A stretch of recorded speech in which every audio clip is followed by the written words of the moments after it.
I'm aware that many of you have expressed a desire for online counseling, and to that effect, we have a sponsor who will help you and assist you in that respect. So if you will, go beneath the video, you'll find a link to our online counseling sponsor. They have a whole team of counselors that can help you. Practice self-care, get the help that you need.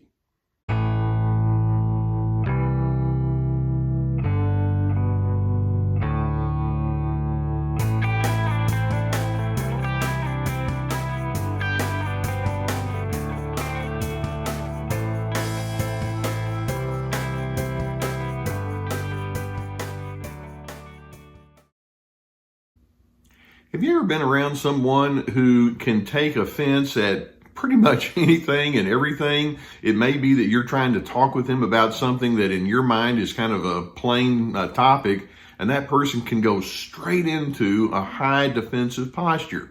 I mean, it could be that you're talking about plans that you need to make together, or a decision that you're asking about, or it may be that you're looking for clarification regarding some things that you're going to be doing together, or maybe you're just trying to coordinate your life and various kind of things. And this can be inside of work, extended families, and marriage, and with teenagers, etc. It's so fascinating to see how quickly individuals can go into a strong defensive posture. I mean, you can say something like, hey, I didn't really understand what you meant by this. Or, I know that you wanted to do this in such a way, but I had some different plans. Can we figure out how we're going to do it differently? And immediately, rather than them saying, okay, let's talk about it, that person can go into the defensive mode. Many people, as soon as you start talking about differences or disagreements, or it may just be that you're just making an observation, can become quickly agitated. They can go into a reactive accusation mode, like, you're always getting on my case. What about you? And they can just go into that bickering kind of style. They can accuse you of being negative. Why are you always being so negative? Why are you always down on my case? Or they can just simply say, back off, will you? And over on your side of the equation, you're thinking, I'm just trying to talk things out. You know, it's just a natural occurrence that when you have two people that are trying to do things together, sometimes you're not going to be on the same page. Let's talk. Now, when a person is highly offended or they're easily defensive like this, there are usually multiple psychological elements going on inside. The first and foremost element that we can say is those defensive individuals are using what we would call generalization. These individuals have probably been invalidated many times before in other relationships, and so they can generalize and say, yeah, and you're the next person on the list that's going to do that to me.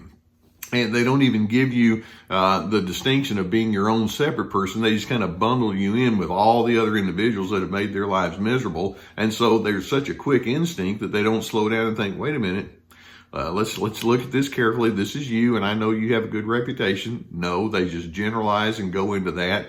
And typically, we can see that people who are highly defensive have a deep history where there are other troubled relationships that they have not been able to come to terms with. Perhaps there's been anger or abuse or invalidation or just disinterest that other individuals have had, and they're bringing that to the equation. Or it could be that these individuals are displacing, that's another term that we use, displacing their emotional strain based on other current circumstances. You know, the old thing about, you're mad at work, and so you can't say anything to the boss, so you go home and kick the dog. By the way, I'd never kick Gus. But and you're displacing it on the dog, so to speak. And so it may be that in their defensiveness, they're doing that displacement kind of thing. Or it could be that person just doesn't like you. And that's their way of implying, you're on my bad list anyway. I never did feel like I had a kindred spirit with you. I mean, there are all sorts of reasons that a person can go into defensiveness.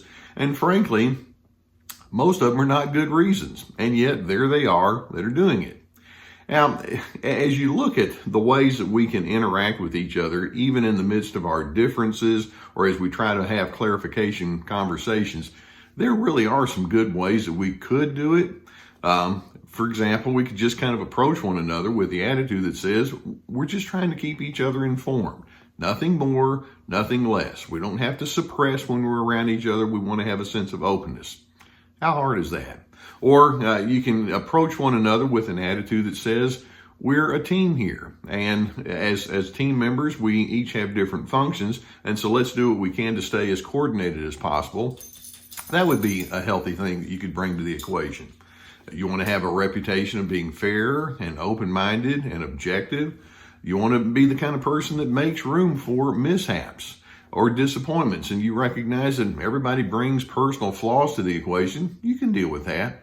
That's what healthy people do. But when you have individuals who are in this highly defensive, very thin-skinned patterns, they don't think like a healthy person.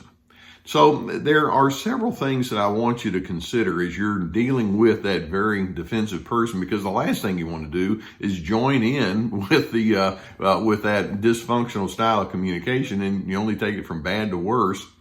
First and foremost, when you're with a person who's strongly defensive, you want to check your own mood in that moment or your attitude in that moment.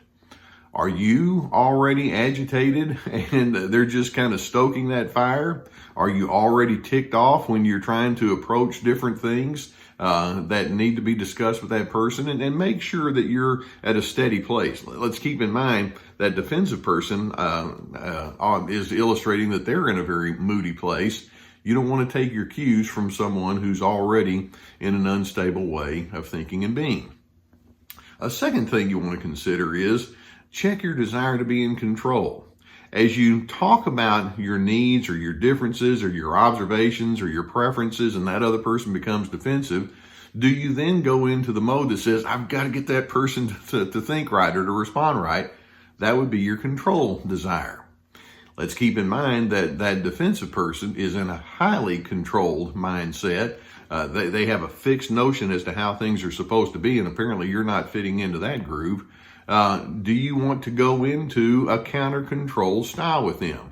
And you can tell if you're in that mode by the use of coerciveness or insistence and persuasion. Do you go into that? That's something you can hold back on. A third thought, when you're with that highly defensive person, drop any shock that you have regarding that person's reaction. In other words, don't be surprised. When a person is highly thin-skinned and they're very easily offended, you can kind of take the notion that implies, I can't believe you're doing this. Slow down. Probably they've done this many times before. And so if you're saying, I can't believe they would do this, well, take a look at what the track record is. Believe it. It doesn't mean you like it. Doesn't mean you condone it. But you want to drop the shock. And it's like, yeah, I know that's where you are. I've seen it many times. I'm probably going to see it again. I need to make room for that. That person is already in an idealized notion about there's a certain way that things are supposed to be and you're not doing things. And so they're not dealing with reality. You, on the other hand, can be the person that says, I'm going to be reality-based as I engage with this person. And then fourth and finally, we can say, make sure that you stay in your logical mindset. The highly defensive person is going into a real illogical mindset. There's no real good logic or reason. I mean, we can explain, like I just did, we can explain some of the reasons that they do so, but it doesn't mean that it's logical. It doesn't mean that it's objective. And yet at the same time, rather than going into the subjective mode that they're trying to pull you into, you want to stay in your good style of interaction.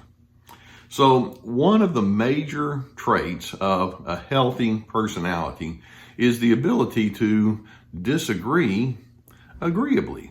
And that's something that these highly defensive individuals have not mastered at all. In fact, we can say that their defensiveness illustrates a real strong lack of psychological maturity. So when you're around that defensive person, pause, take a deep breath, make sure you gather your composure, stand your ground, hold firmly to your convictions and your preferences and priorities. You don't have to back down.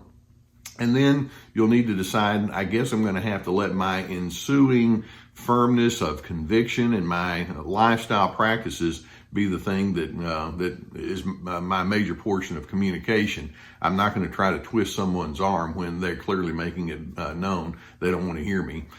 Stay firm with your assertions through your healthy behaviors.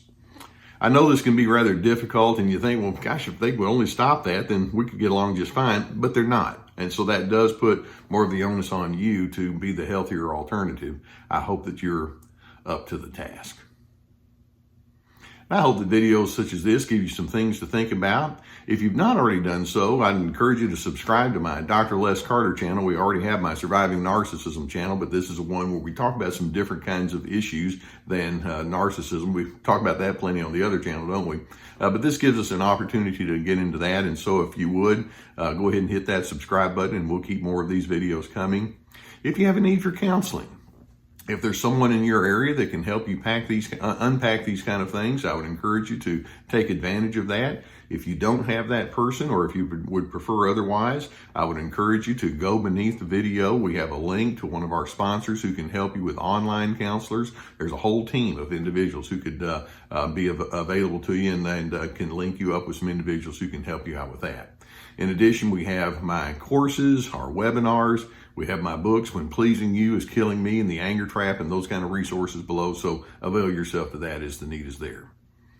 I know that it's frustrating to be around a highly defensive person, but the thing is, I hope that you're not going to be one of those, and you're not going to get sucked into the non-productive engagements that they try to pull you in. And in doing so, you wind up keeping your steadiness even in the midst of strain and difficulty. And that positions you to be a person of decency and goodness. That's what people on Team Healthy do. Join me on Team Healthy.